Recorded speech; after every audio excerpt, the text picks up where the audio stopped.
هذا القرآن يوحدنا لطريق الخير يوجهنا الله تعالى أنزله ورسول الله معلمنا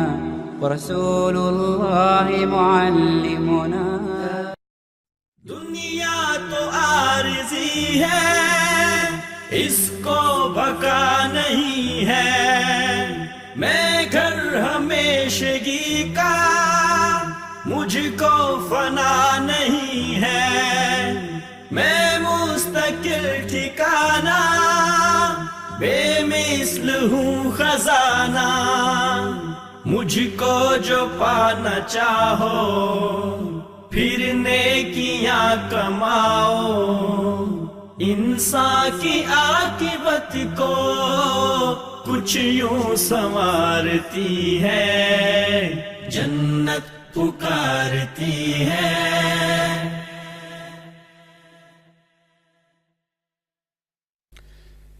بسم اللہ الرحمن الرحیم، الحمدللہ والصلاة والسلام علی رسول اللہ، وبعد۔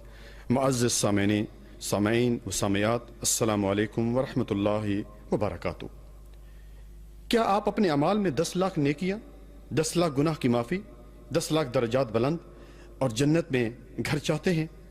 سنیے، سیدنا عمر رضی اللہ تعالی عنہ سے روایت ہے، نبی صلی اللہ علیہ وسلم نے فرمایا، من دخل سوق فقال لا الہ الا اللہ وحدہ لا شریک لہ الملک ولہ الحمد یحیی ویمیت وہو حی لا یموت بیدہ الخیر وہو علی کل شیء قدیر کتب اللہ الف الف حسنات ومحی عنہ الف الف سیئات ورفعہ اللہ الف الف درجات وبنا لہ بیتا فی الجنہ، او کما قال صلی اللہ علیہ وسلم۔ صحیح ترغیب و ترہیب اور اس کی حدیث نمبر 1694، اور صحیح جامع صغیر میں بھی یہ حدیث موجود ہے 6231۔ آئیے اس کا ترجمہ سنتے ہیں۔ نبی صلی اللہ علیہ وسلم نے فرمایا کہ جو شخص بازار میں داخل ہوا اور اس نے یہ کلمات کہے، اور بھائیوں اور بہنوں کتنا وقت لگتا ہے، آپ گھڑی پہ ابھی نوٹ کریں، صرف 7 سیکنڈ یا 10 سیکنڈ۔ لا الہ الا اللہ وحدہ لا شریک لہ الملک ولہ الحمد یحیی ویمیت وہو حی لا یموت بیدہ الخیر وہو علی کل شیء قدیر۔ 10 لاکھ نیکیاں، سبحان اللہ، 10 لاکھ گناہ معاف، 10 لاکھ درجات بلند اور جنت میں ایک گھر، سبحان اللہ۔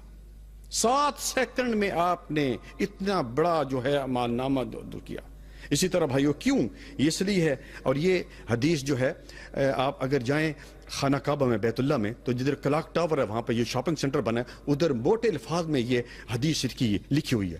اور یہ کس لیے بھائیو؟ اس لیے کہ آپ کو پتہ ہے بازار میں ہر قسم کے گناہ ہوتے ہیں، عورتیں بے پردہ، میوزک چل رہا ہے، گانے بجانے چل رہے ہیں، اسی طرح ناپ تول میں کمی، فراڈ ہو رہا ہے۔ اگر وہاں بھی جا کر کوئی اللہ سبحانہ و تعالیٰ کا ذکر کرتا ہے، اللہ تعالیٰ کو یاد کرتا ہے، تو اس کے لیے یہ ایک عظیم خوشخبری ہے کہ اس کو 10 لاکھ نیکیاں، 10 لاکھ گناہ معاف، 10 لاکھ درجات بلند اور جنت میں ایک گھر بن جاتا ہے۔ اللہ تعالیٰ سے دعا ہے کہ اللہ تعالیٰ ہمیں عمل کرنے کی توفیق عطا فرمائے۔ والسلام علیکم ورحمۃ اللہ وبرکاتہ۔